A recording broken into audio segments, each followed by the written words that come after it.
Mga igsoon, mga anak sa Dios. Nay usa ka hulagway nga ganahan kay ko. Ug kini nga picture usahay makita ni nako inig takop sa New Year. Mao ni ang imahe sa usa ka gamay nga bata nga nagbarog at tubangan kang Hesus. Sa iyang kamot adunay usa ka karaan, gamay og halos gisi na nga teddy bear. Klaro sa hulagway nga nagpanuko ang bata. Lisod niya buhian ang iyang gigunitan tungod kay bililhon kaniya ang maong dulaan. Dili niya gusto ihatag bisan karaan na. Apan wala kabalo ang bata nga sa likod ni Hesus natago ang usa ka mas dako, mas nindot og bag-o kayo nga teddy bear. Andam na kini ihatag ni Hesus apan dili niya mapugos ang bata. Kinahanglan una nga buhian sa bata ang gamay aron madawat ang mas dako. Mao kini ang hulagway sa atong pagtuo. Kasagaran nagkupot kita sa gamay tungod sa kahadlok nga basin walay mapuli.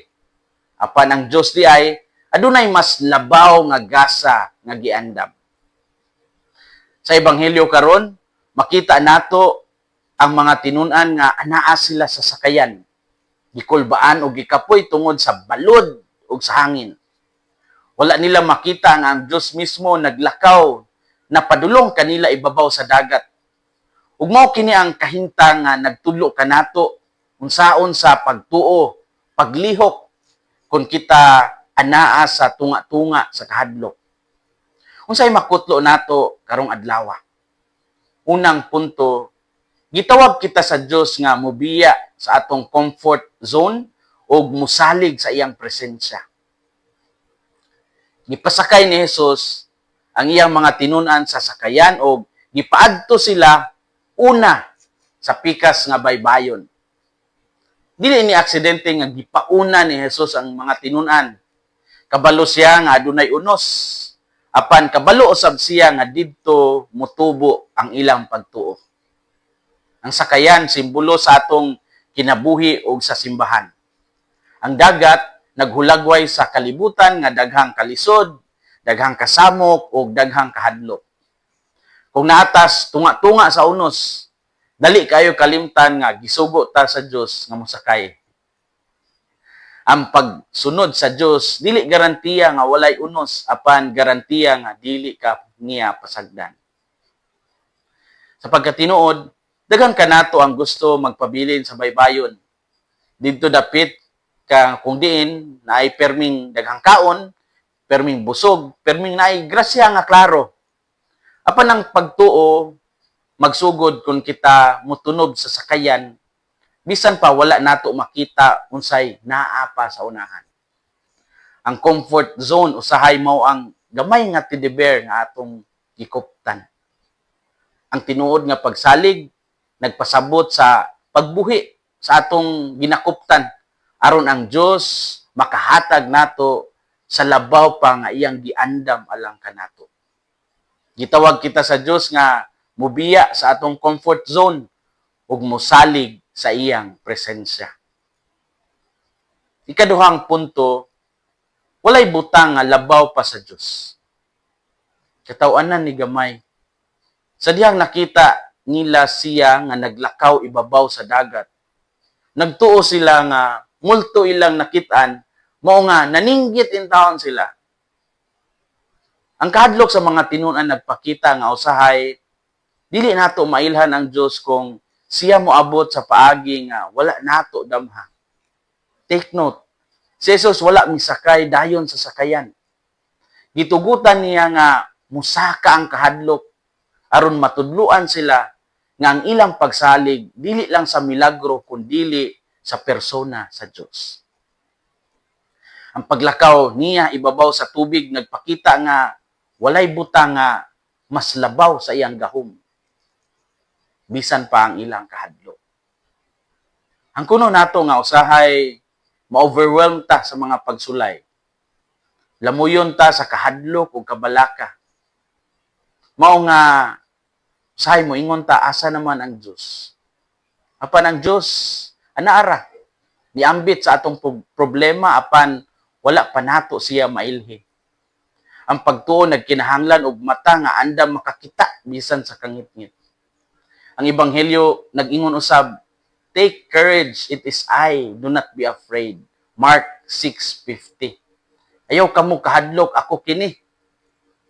Kini nga pulong dili lang aron siging-sigingon ta, kundi pagpadayag sa presensya sa Dios nga naghatag kalinaw bisan wala pa muhunong ang unos. Walay butang nga labaw pa sa Dios. Story time.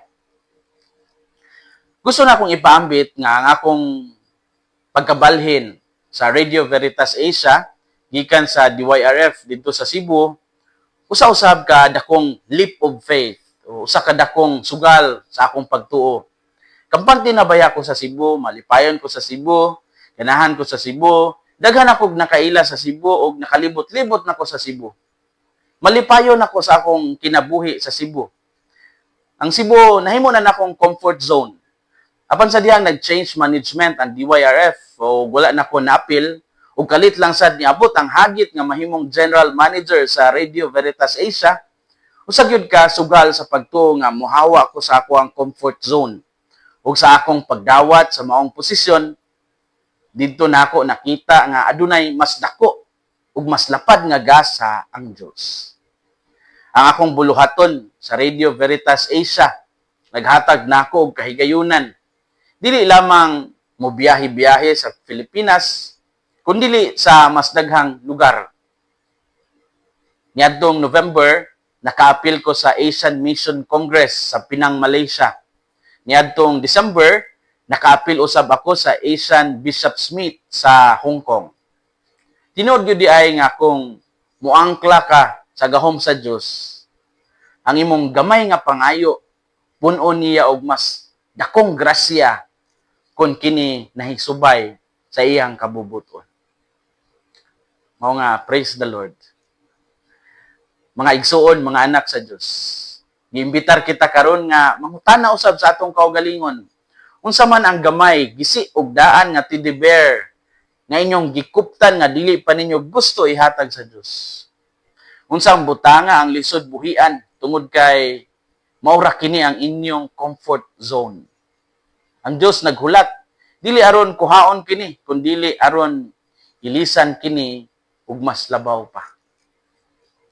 Atong sulayan ang pagsalig bisan og naay agam-agam. Buhii ang gamay aron madawat ang mas dako nga gasa sa Dios. Ang ebanghelyo karon nagdasig nato nga dili mahadlok sa unos.